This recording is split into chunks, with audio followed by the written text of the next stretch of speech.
Welcome to Gen X Mindscape, the podcast dedicated to exploring the complexities of midlife and the pursuit of a purposeful life. I'm your host and fellow Gen Xer Kyle, here to accompany you on this journey. Today, we'll be diving deep into a topic that is incredibly important and relevant to many of us in midlife: body image. Today, I will be talking with Dr. Rachel Rodgers of Northeastern University in Boston.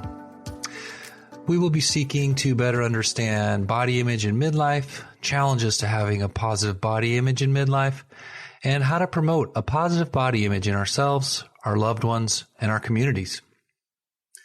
Talking about body image can be a difficult topic, especially in midlife when, as if we don't have enough transitions to navigate, our bodies happen to be going through a transition too. So that's exactly why I wanted to bring this conversation to the forefront. I really am incredibly thankful Dr. Rachel Rodgers has been so generous with her time and is joining us today. So welcome, and thank you so much, Dr. Rodgers. Thank you, Kyle. It's my pleasure. Yes. Well, let's get to it. Can you start by just telling us a little bit about body image and why it's such an important topic to our lives? Yes. Body image is the subjective experience somebody has of being in their body and how they evaluate their body. So it's important to distinguish from somebody's appearance. That's something that you can see. You cannot see their body image because that is their own internal experience of being in themselves. So we're not talking about people's appearance here. We're talking about their inner experience of that. Body image is important in a number of ways. One of them, I believe, is that our society is increasingly moving towards a place where appearance is capital in terms of financial, social capital in a number of ways. Yes. Mm-hmm. And therefore, this makes physical appearance salient to people. And because the visual environment is very saturated in images that are highly unrealistic and offer appearances that are unattainable to most people, a lot of people's experience of being in their body is of being in one that doesn't look like what they're seeing in those. Exactly. Yeah, so that's such an important topic, and wanted to get into the particulars of midlife and concerns about body image in midlife. What do we know about that? Yeah. So first of all, I would say, midlife is a loose conceptualization. Let's imagine it's somewhere between the age of 40 and say 65. There's really a firm boundary there. But it's a time of life, as you're saying, where there are a number of transitions, and those can include having children, and that might be a physical experience for you or another type of experience, but it's an important one either way.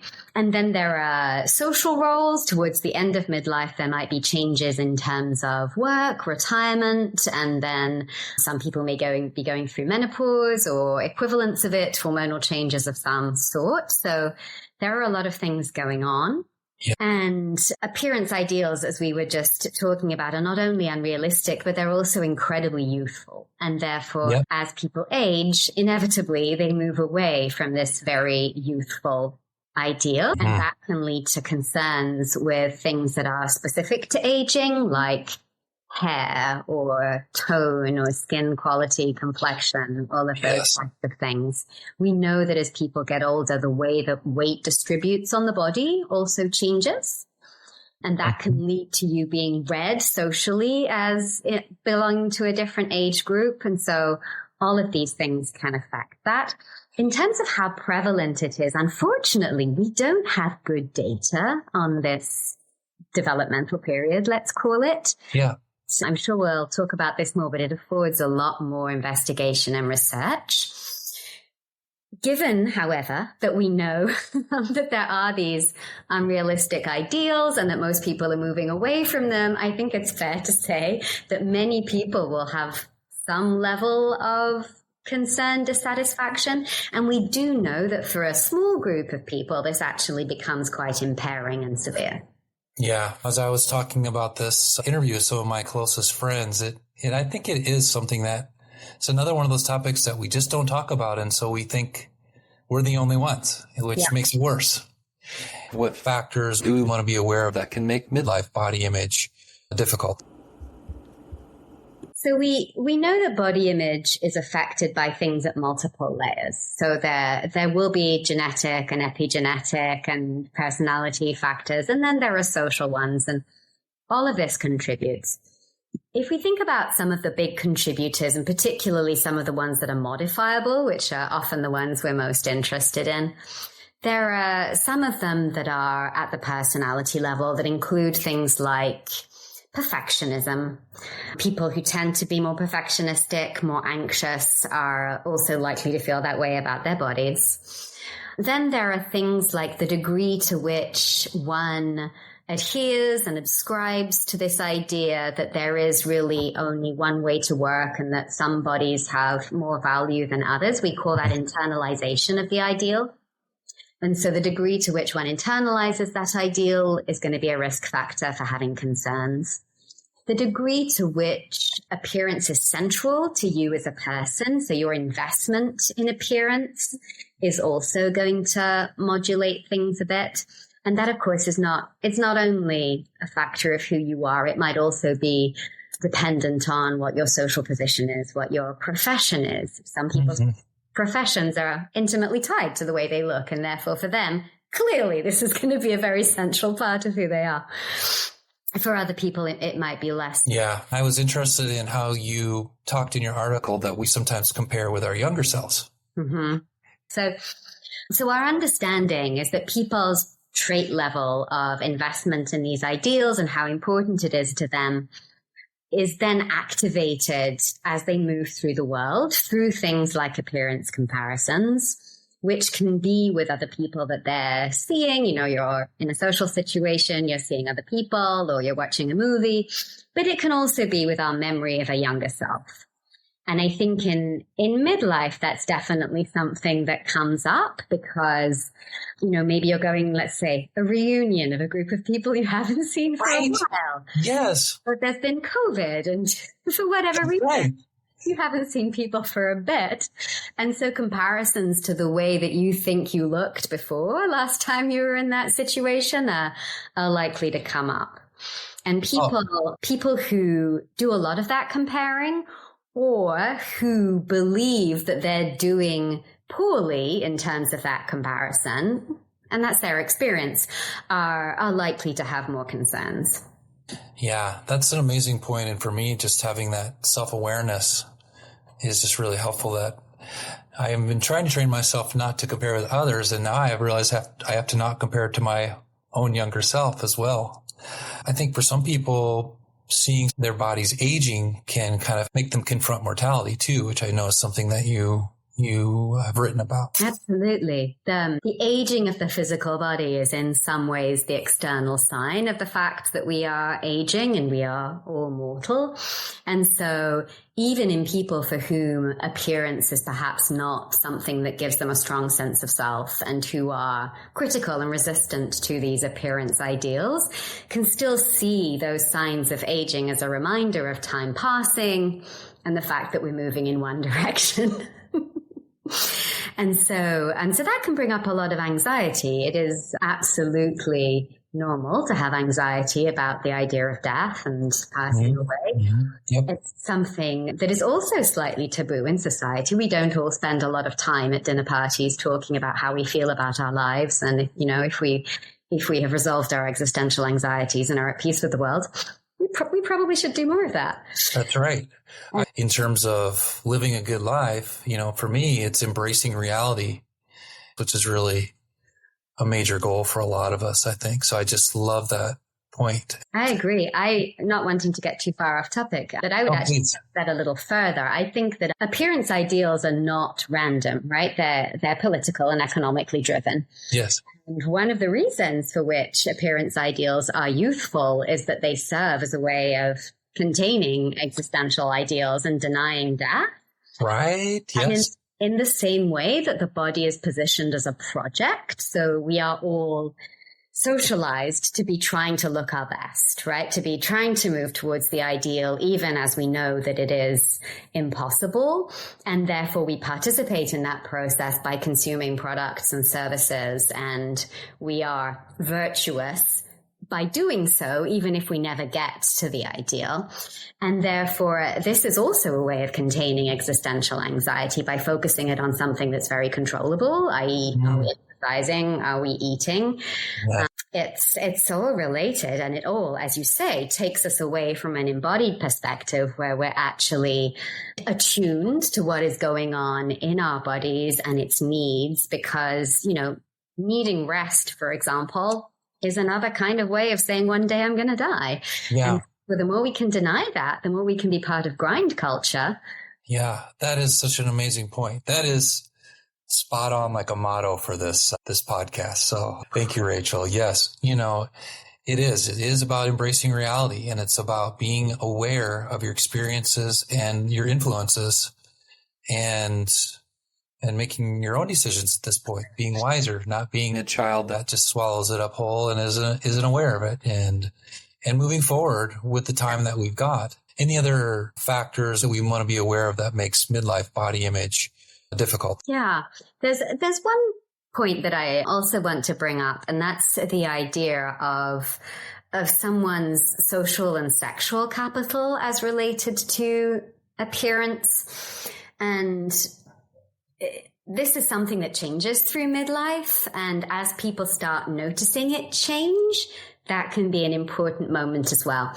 And it doesn't have to be a negative moment. And I think this is one of the really interesting things, is that if we think about the way that body image and appearance are gendered, one of the things that we notice, for example, is that women and gender minorities tend to experience a lot more sexual objectification. Their value is reduced to their appearance to a greater extent than happens to men. It happens to men too, but more so in women and gender minorities. And therefore, as the aging process occurs, though that process of objectification lessens because people's sexual capital decreases, and that can be experienced as a real relief. Somebody who has spent their life feeling unsafe because of the way that they are perceived by other people as attractive and being catcalled and those types of things, can find it really enjoyable to no longer be submitted to that gaze and that social experience, and to benefit from the invisibility that aging gives them. Wow. For other people, it can be a huge loss. Yeah. Of a way that they were recognized, of a way that they interacted with people that was pleasurable, that gave them a sense of value, and that is now no longer there and won't really be recoverable. Right. Wow. Two big sides of the coin there. Then your paper that I found was in particular on men. And would you talk just a little bit about, can you give us some insight on that as well? Yes. So I think a couple of the particularities for men are, firstly, that to some extent they have been protected from these appearance pressures due to being men. At the same time, there are particular aspects of appearance that they might be sensitive to. For example, one of the things that is strongly associated with masculinity is muscularity. And as men age, as with anybody else, they will gradually start losing muscle tone and body shape will change. And that can be something that is concerning. They may also have receding hairlines and other things that are related to aging. And those specific aspects can also be concerns that are gendered. It may also be that they have an experience in which there is sort of a disconnect in terms of their social capital compared to the women in their lives because they're socialized differently. And so that can be an experience. And then, of course, we also know that people's relationships flow during life. And I think something that is really interesting to think about and that we should know more about is how that and aging are wrapped up. I mean, for men and for anybody else, but we know that such a large proportion of relationships end at some point, many of them in midlife, and that therefore there's also kind of a tension point there of things going on. Yeah, I'll just admit I can really relate to that. And this is one of the questions that I've been working through as I've thought about talking with you is I'm lucky. I feel healthy. I enjoy going to the wellness center. I enjoy lifting weights for a number of reasons. One is I enjoy the experience. It makes me feel stronger. I know that it's good for me in terms of helping me, my longevity and my energy. But part of it too is it affects how I look, right? And so I've been trying to reconcile that a little bit in terms of, doing it for the right reasons, but also having that, I don't know, I'll call it anxiety, body image anxiety. I don't know the right term. That is a mini motivator there as well. We can edit this out if that doesn't make sense, but what would your reaction to that be? It makes perfect sense. I mean, my reaction is that seems very human. I think one of the really difficult things in this area is that you can recognize that appearance ideals are political, that they serve the interests of those who already hold power and privilege, that they're a part of gatekeeping, that they're, oppressive. Yes, yes. We live in a society where that is a fact of life, and therefore it's also entirely human to want to reap the benefits. Yeah. When the benefits are there. Right. And to feel pressure from a system and to be responsive to those pressures. That's right. It's not an easy situation. It isn't, but this might sound weird, but I think let's be the generation here and let's see if we can, move the culture in a different way, even in our small ways in terms of, like you said, being aware of the system and embracing a different way if at all possible. So let's transition to talking a little bit about where we might go from here. What are some healthy ways to approach body image in midlife? Yeah.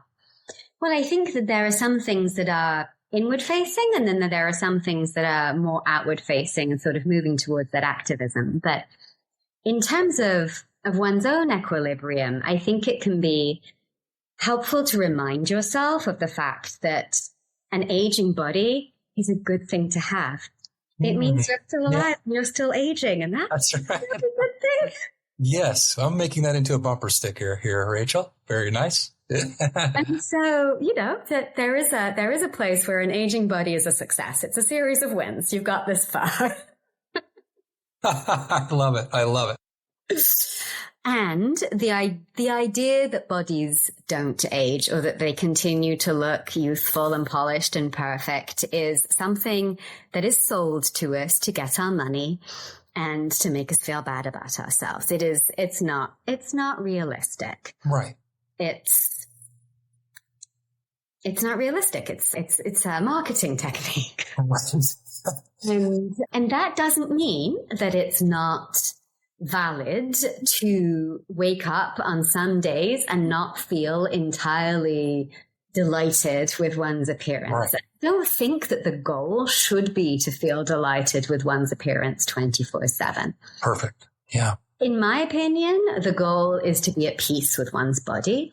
And that means that when feelings or thoughts come up, and they will as we all move through life, we can observe them, we can see them, we can be reminded that we live in this society in which we're told that appearance is the most important thing about us, right? And that we will inevitably not live up to that standard, and we cannot react to it. We can notice the thought, let it go, not feel that we have to behaviorally react to change our appearance in any way and not be affected by it too much. And I think for me, that would be an ideal position, is to have that flexibility and acceptance that there will be fluctuating feelings and thoughts, that this is part of life. Right. We live in this very demanding and unrealistic society, and that we don't have to engage in it.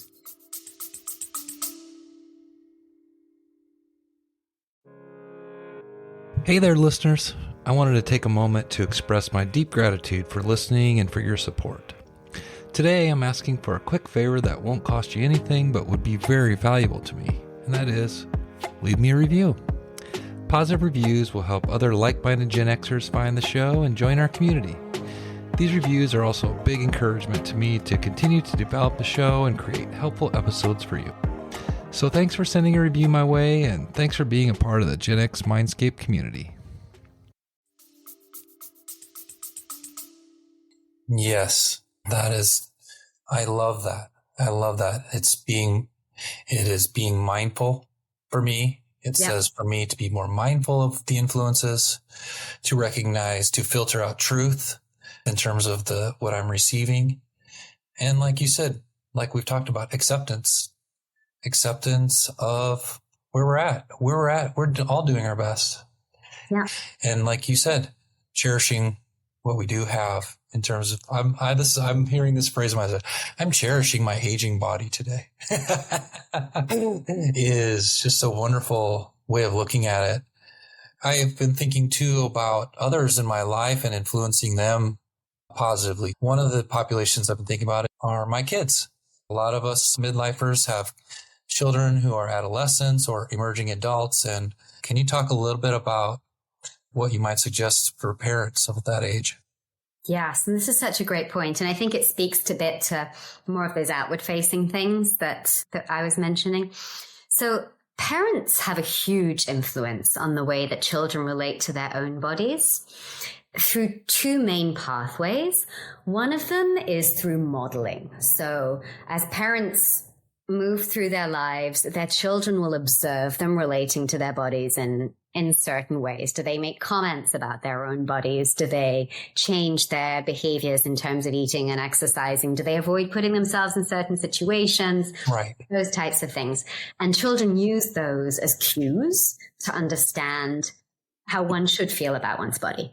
And so if a child sees a parent being accepting, being non-reactive to changes in their appearance, emphasizing other aspects of a person rather than appearance, those are all things that will help to foster positive body image in children.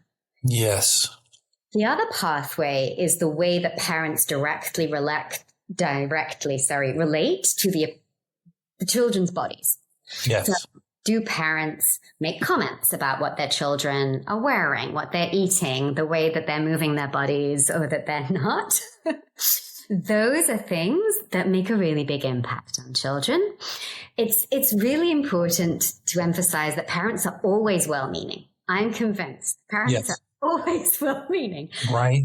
And sometimes their interventions can be paradoxically not particularly helpful. Right. That's right.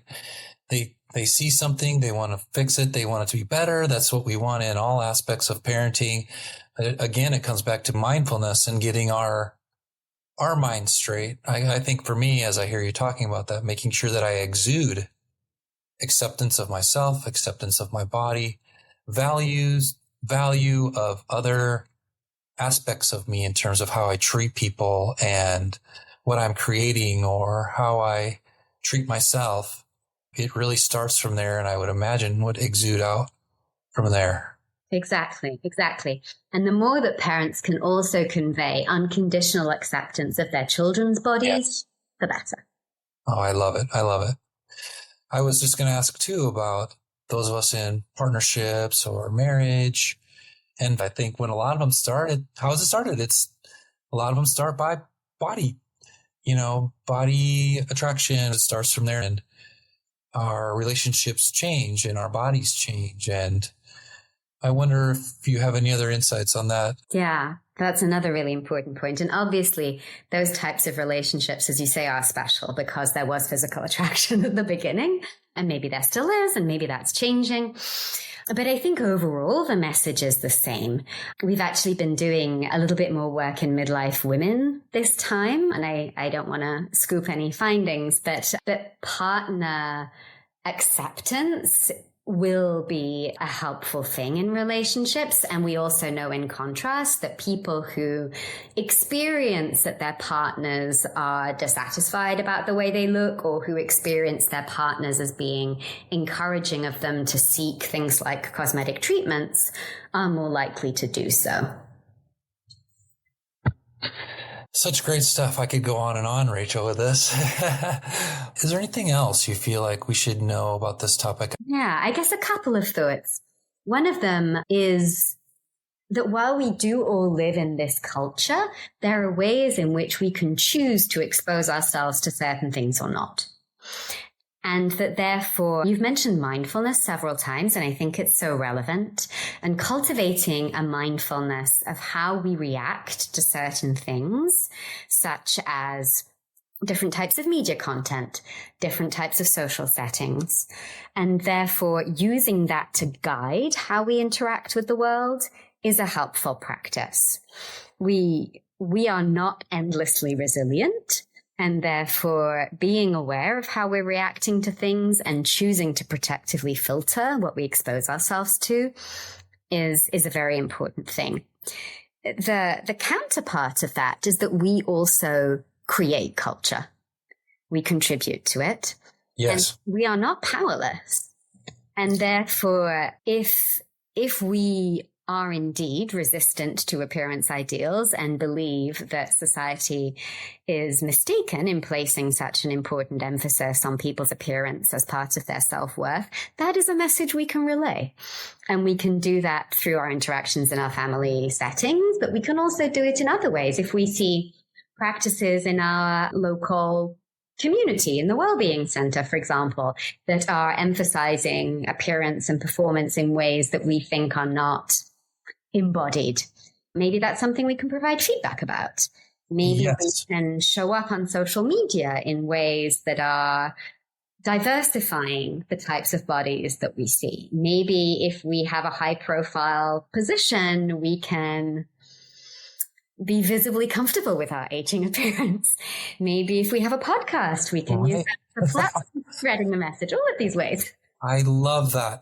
This is like it's hitting all the notes of what I want to accomplish with this project in terms of being aware of ourselves, being aware of our authenticity, and making those small ripples that we can, those small changes outside of ourselves that shape our culture and make our smaller communities and hopefully community by community healthier. All right. There's so much to think about and digest. I know I'll be listening to this episode a few times myself. I know everybody listening here is very thankful for Rachel's work, and I look forward to sharing this episode with as many people as I possibly can. So thank you.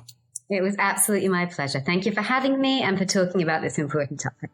As we bring this episode on body image in midlife to a close, I really want to extend my heartfelt appreciation to Rachel Rodgers for her insightful contribution. I sincerely hope that our discussion has sparked a shift in how we perceive ourselves and understand the influence of society and others on our body image. It was a great reminder for me that I'm on a journey of self-acceptance and growth, and it's okay to embrace where I'm at today. Let's continue to challenge societal norms and celebrate diversity in cultivating a positive and accepting environment.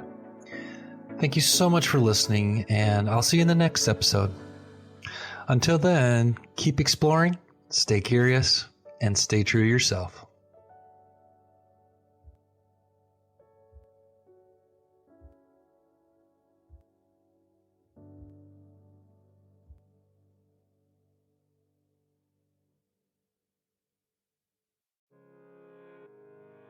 Hey there, listeners.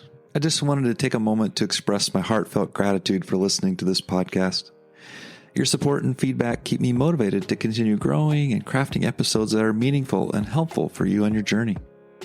That's why I'm inviting you to join our Gen X Mindscape community page on Facebook.